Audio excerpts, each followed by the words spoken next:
pave dhe mbesave, sidomos dashnia e parë, kur lind një fëmijë në familje, unë do të thot nga njerë bom edhe fëmijët vetë. Sinqerisht janë një prej arsyeve pse unë mezi pres me kry punën edhe me shku me u shoqëru me ta. I du shumë Resul. Faleminderit shumë Gegës dhe Ambës që u bën pjesë e emisionit dhe të përshëndetën. Ndërkohë unë kam në dorë një letër. Po. Edhe kjo është surprizë, është për ty, ti duhet ta lexosh vetë. Unë me lexu vetë. Hajde. O, zot, Floka.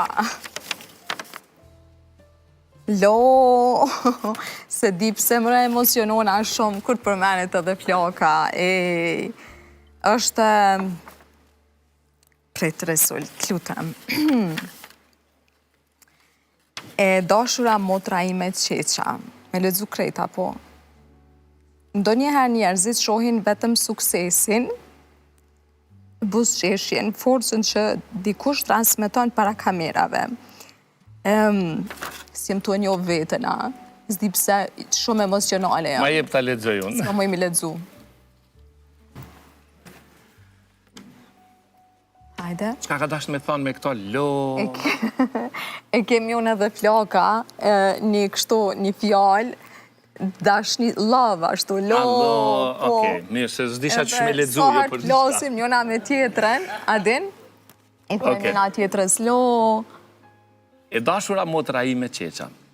Ndonjëherë njerëzit shohin vetëm suksesin, buzëqeshjen, forcën që dikush transmeton para kamerave, por unë kam pasur fatin të njoh shpirtin tënd edhe kur dritat fiken.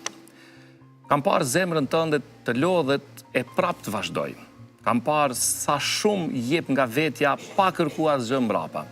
Dhe mbi të gjitha kam parë njeriun e bukur që je, jo vetëm nga jashtë, por në mënyrën si e mban familjen pranë, si i jep forcë të tjerëve, sidomos mua në kohët më të vështira e ti e din, edhe kur vetë je raskapitur ndonjëherë.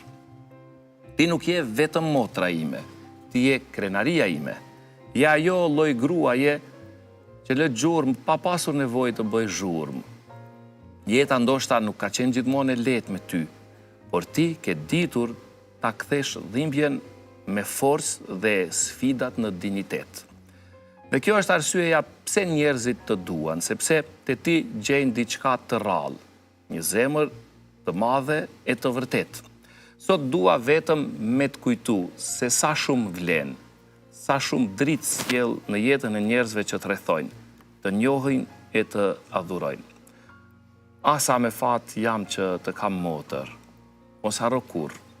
Disa njerëz bëhen të njohur nga fama, por disa të tjerë bëhen të paharrueshëm nga shpirti.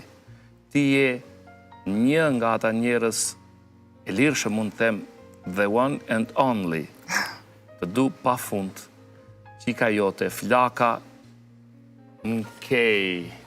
Mkej, po. Qa është kjo? O, zot. Kjo është kur, për shembull, don Mbaje letrën. Po, shumë e bukur dhe shumë bukur e lexove.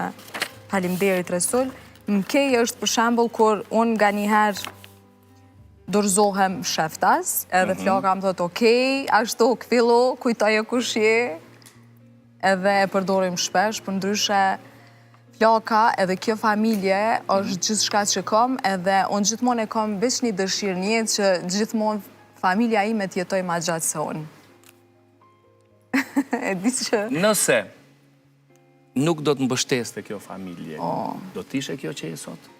Jo, unë kisha, nëse nuk më kishë mbështet familja, unë nuk di qa kisha bo. Është, nuk kisha me pas përfundim të mirë. Një fund shumë i keq kish me egzistu për Qeqen.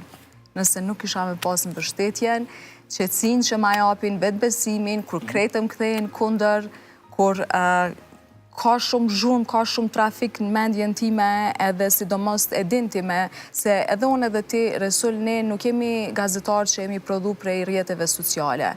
Ne jemi gazetarë që kemi fillu të punojmë para ekzistimit Instagramit, Facebookut, TikTokut e tjere e tjere. Do me thënë, jemi shumë autonom në këtë pjesë, jemi shumë pavarur edhe gjanat të thot lajmin ose ndërtimin e diçkaje e kemi bërë direkt duke u ballafaqu me situatën, jo prej rrjeteve sociale. Kështu që unë e di që e kam pjesë shumë të fortë karakterit këtë gjë, mirë po të nevojitet, atyre kur shyme gjitha drita, ty të nevojitet një fjalë mbështetëse dhe dashnia e vetme që është dashnia e familjes. Faleminderit.